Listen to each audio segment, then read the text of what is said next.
कति छ गलबन्दी हैन र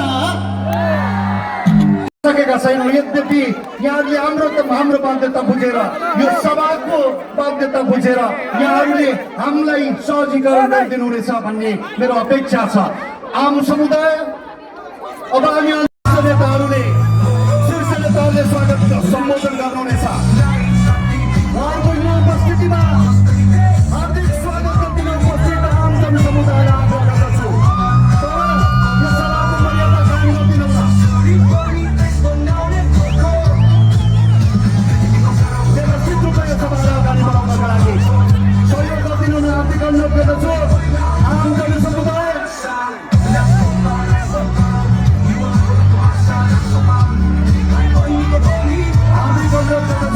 सभालाई व्यवस्थित रूपमा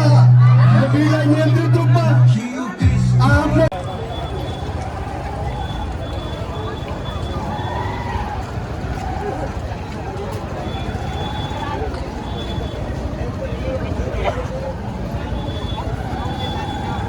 मृत्युवरण गर्नुभएको मैले त्यहाँ देखेँ, थाहा पाएँ। तर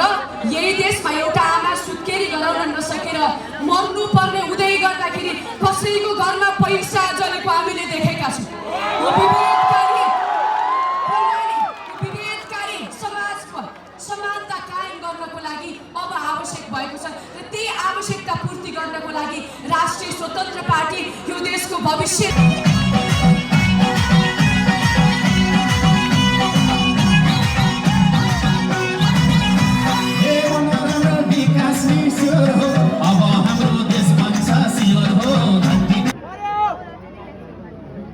त्यसरी देशका उद्योग कल कारखानाहरूलाई चलाउने पार्टी बन्न चाहन्छौँ। अब यहाँ आइयो, तपाईँहरूलाई भेटियो, धेरै खुसी लाग्यो। तपाईँहरू किन टेन्सन लिनुहुन्छ क्या? पार्टीको सभापति नै यही उठ्नु भएको छ, केको टेन्सन? तपाईँहरूका समस्या, पुरै देशको समस्या सभापति चाहिँ हामी सबै पार्टीका नेतागण कार्यकर्तादेखि लिएर तपाईँ हामी सबै मिलेर अब देश बनाउने हो। र आज यो हाम्रो सभामा तपाईँहरूलाई भेटेर ज्यादै खुसी लागेको कुरा तपाईँहरूले पनि भनिसक्नु भएको छ। धेरै बोल्न चाहिन, धेरै धेरै माया। तपाईँहरूको जय होस्, देशको जय होस्, जय घन्टी, जय देश।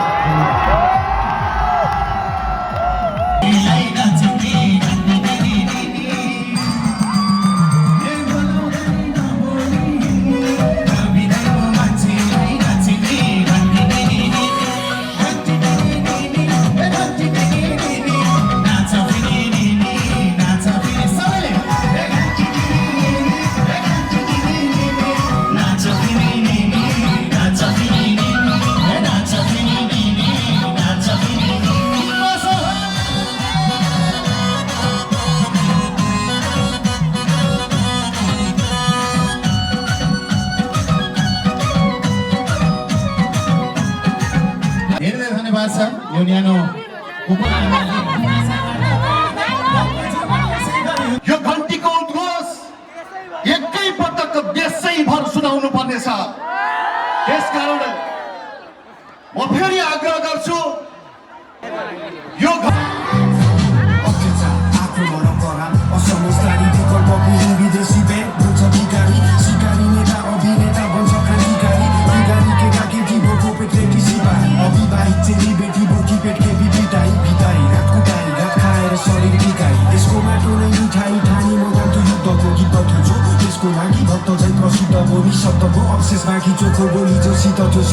देशव्यापी आत्मघाती जो पवित्र थियो प्राणको आहुति आफ्नै ज्यानको विभूतिलाई हिँडेका शहीदको केवल नामावली विभूषितको पीडामा डुबेकी आमालाई के काम विदुषी गरिबलाई बिचाक्ने खुसी शरीरलाई चाहिन्छ।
नमस्ते तपाईँहरूको फेभरेट कलर कुन हो र निलो तपाईँहरूको फेभरेट बाजा कुन हो बाजा बजाउनु मिल्ने चिज यसपालि के गर्ने त्यसलाई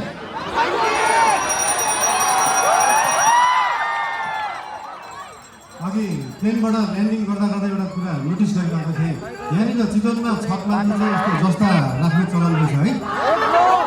सबका सब निलो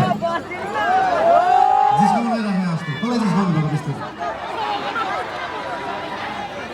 त्यो निलो छानाले चाहिँ त्यो छतलाई मक्किनबाट जोगाउँदो रहेछ क्या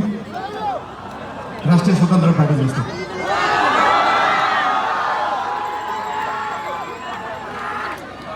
चितवन अघि झर्दै गर्दाखेरि एकजना भाइले भन्नुभयो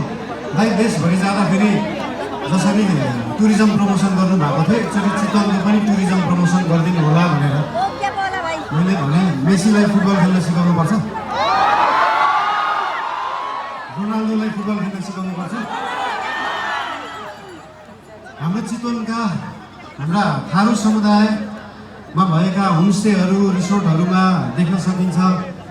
कि यहाँको उत्पादन यहाँको लुगा यहाँको म्युजिक यहाँको खानेकुरालाई कसरी उहाँहरूले टुरिज्म प्रमोसनको लागि उहाँहरूले विश्वमा चिनाउनु भएको छ त्यो हेर्दाखेरि चितवनले चाहिँ देशलाई टुरिज्म प्रमोसन सिकाउनुपर्छ घरमा खाने आफ्नो लोकल खाना आफ्नो लोकल परिकार घरमा खाने त्यो लोकल परिकारलाई एउटा इन्टरनेसनल क्युजाइनको रूपमा उहाँहरूले प्रस्तुत गर्न सक्नु भएको छ त्यो पुरै देशले सिकाउनु सक्नुहुन्छ सिकाउने होइन त चितवनवासीले पुरै विश्वलाई टुरिज्म प्रमोसन राम्रो कुराहरू यहाँको ठाउँहरू धेरै छन् एउटा समस्या रहेछ यहाँ हरेक वर्ष न्युजमा देख्न पाइन्छ किसानले बाटोमा दुध पोखाएको तरकारी फालेको त्यो के रहेछ भन्दाखेरि किसानले सही बजार नपाएको किसानले सही मूल्य नपाएको एउटा समस्या रहेछ केही सीमित बिचौलिया केही सीमित नेताहरूको एउटा सिन्डिकेटले गर्दाखेरि पारी जुन अनुदानले कृषि हुन्छ त्यो सस्तो जस्तो देखिन्छ त्यो सस्तो तरकारी यहाँ ल्याएर यहाँको किसानको मूल्य चाहिँ महँगो जस्तो देखाएर एउटा भ्रम सृजना गरेर किसानलाई मार्ने काम भएको छ त्यो रोक्न जरुरी छ फेरि यो चिज समाधान गर्दै गर्दाखेरि ओहो महँगो तरकारी खानुपर्ने भयो जस्तो लाग्ला त्यो भ्रम हो त्यो भ्रमलाई चाहिँ चिर्न जरुरी छ नेपालमै उत्पादन भएको सस्तो बिजुलीलाई नेपालकै सस्तो कोल्ड स्टोरमा सिजनको बेला जुन बेला तरकारी सस्तो हुन्छ त्यो बेला स्टोर गरेर राख्यो भने भोलि महँगी हुने सिजनमा सेम मूल्यमा बेच्न सकिन्छ किसानले पनि मूल्य पाउँछ खाने मान्छेले पनि सस्तोमा तरकारी किन्न सक्छ त्यो गर्न चाहन्छ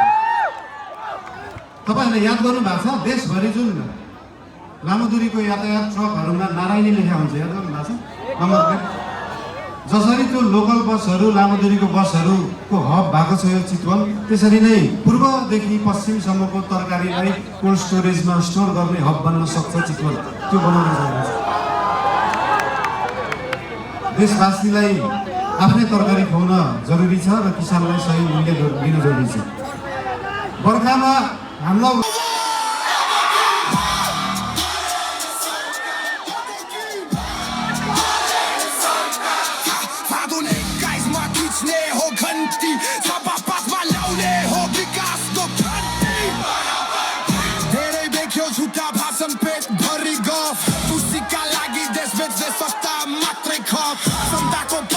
माथि महल बनाउने हालेनायो भने सिस्टमले हलाउने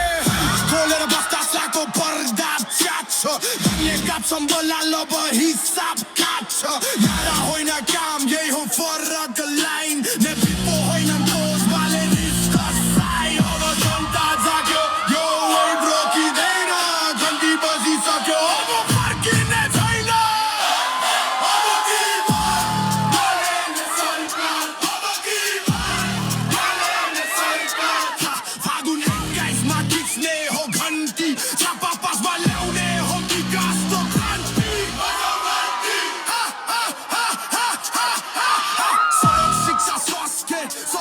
सुधार नारा रिक्ने नेता होइन सिस्टमको उपचार जनताको पक्षमा उभिने सास चाहिन्छ हालेको नाम सुना तर लाइटहरू आउँछ सातपात दुबन्दी सबै खेल सकियो नेताको राजनीति अब लेभल बदलियो झपाबाज बन्छ हामी डर